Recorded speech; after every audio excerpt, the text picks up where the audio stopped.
नमस्ते प्यारे मित्रों, आप कैसे हैं? ठीक है।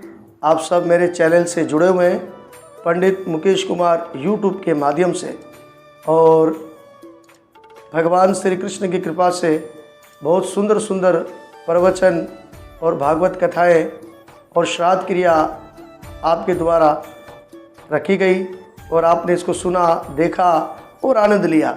अब जो है नवरात्रि आरंभ है, तो हम सब जुड़े हुए। इससे पूर्व हमने आपको जो है वो नवरात्रि की सारी विधि तरीका हमने सब आपको बताया।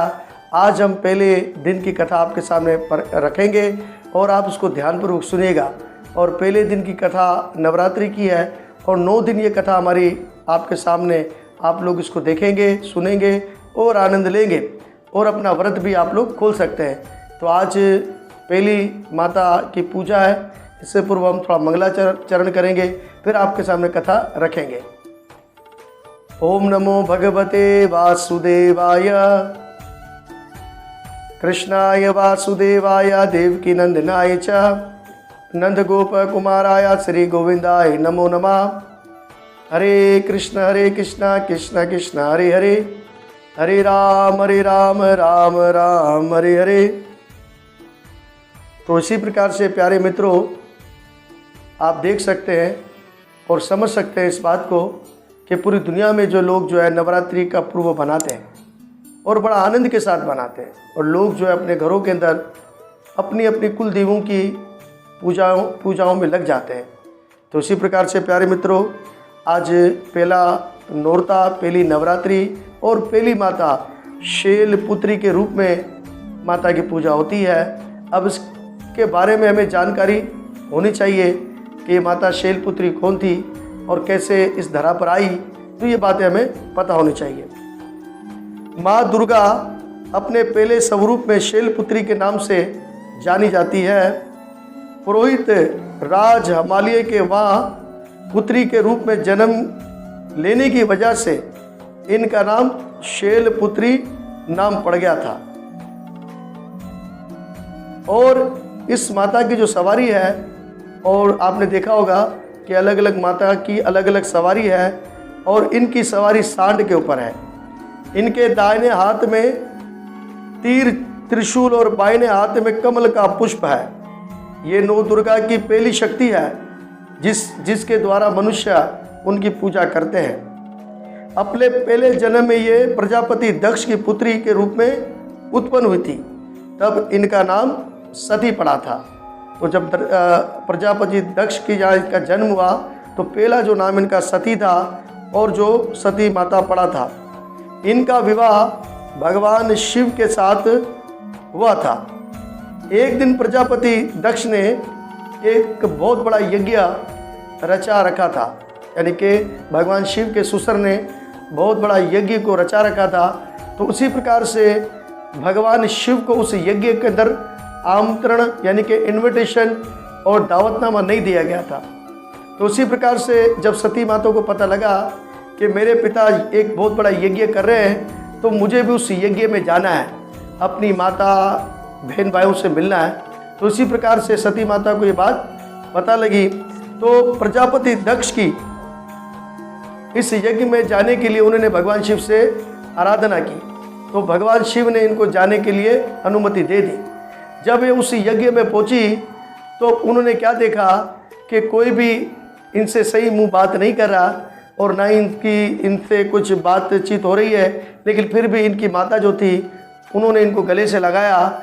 और जब सती वहाँ यज्ञ जब आरंभ हुआ, जब उन्होंने देखा कि सारे देवता वहाँ विराजमान थे अपनी पत्नियों के साथ, लेकिन उनके पति भगवान शिव नहीं थे, तो इस बात का उनको बड़ा अफसोस हुआ।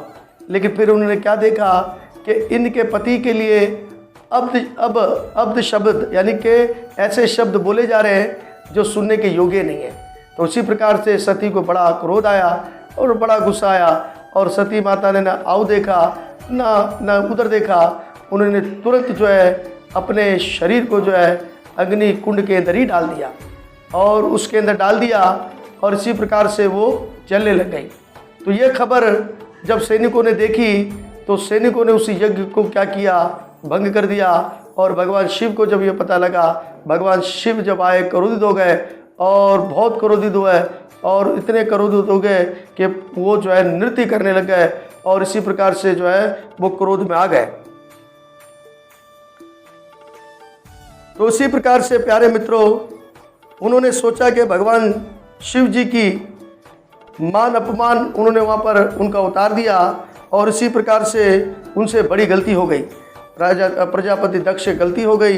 तो उसी प्रकार भगवान शिव ने उनके मस्तक को ही काट दिया और वह काट दिया और स्वयं सती को जो है उस यज्ञ से जो है वो निकाला और निकाल कर अपने बाहों के अंदर समेट लिया। सती ने यज्ञ की आग में अपने शरीर को जलाकर भस्म कर दिया और इसी प्रकार से सती माता जो है भस्म हो गई और उन्होंने अगला जन्म जब उनका हुआ तो वो शैलराज हमाली की पुत्री के ही रूप में हुआ। शैलराज हमाली की पुत्री के रूप में ही हुआ, रूप में जन्म लिया, इसलिए शैलपुत्री नाम से वे जानी गई। और इसी प्रकार से पार्वती हेमवती भी इनका नाम है, पार्वती और हेमवती भी इनका नाम बताया गया। एक कथा के मुताबिक उन्होंने हेमवती के रूप में देवताओं के घमंड को भी चूर किया था। शैलपुत्री देवी का विवाह भी भगवान शिव से ही हुआ। पहले जन्म की तरह वे जन्म में भी वे शिव की अर्धांगिनी बनी।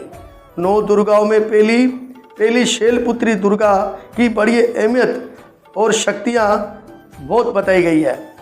नवरात्रि के पहले दिन इन्हीं की पूजा और उपासना की जाती है। इस पहले दिन की तपस्या योगी अपने मन को मूलाधार चक्कर में लेकर आता है और जो साधना करते हैं, जो योगी जन होते हैं, वो इस दिन जो है अपने मन को जो है मूलाधार चक्कर में वो डालता है। तो इसी प्रकार से उसकी योग साधना की पहली कड़ी शुरू होती है। तो प्यारे मित्रों, इस प्रकार से शैलपुत्री माता का इस संसार में आना हुआ और ये राजा दक्ष की ही पुत्री थी और बाद में भगवान शिव की जो है वो अर्धांगिनी बनी और भगवान इनसे बड़ा प्रेम करते थे। तो प्यारे मित्रों, आज की नवरात्रि की ये पहली कथा जो हमने आपके सामने रखी है, तो आप इसको देखेंगे और आनंद लेंगे। ओम सर्वे मंगले मांगले शिवे सर्वे साधिके शरण्ये त्र्यंबके गौरी नारायणे नमस्तुतम। तो इसी प्रकार से प्यारे मित्रों, आज हमने आपको शैलपुत्री माता की कथा सुनाई और दूसरे नोरते में आप हमारी वीडियो का इंतज़ार करना, आप दूसरी कथा भी आपके सामने हम रखेंगे। तो इसी प्रकार से प्यारे मित्रों, इस कथा को ज़्यादा से ज़्यादा आप शेयर करें, लाइक करें और इसको सब्सक्राइब भी करें और कमेंट्स बॉक्स में ज़रूर लिखिएगा, क्योंकि ये धर्म का प्रचार है और इस प्रचार कार्य में हमारा आप साथ दें ताकि लोगों तक जो है वो माता जी की कथा पहुंच सके। अब हम अपनी कथा को यहाँ विराम देते हैं। अब दूसरी कथा के लिए हम आपके सामने हाजिर होंगे। जय श्री कृष्णा, जय गुरु नवल, जय माता की।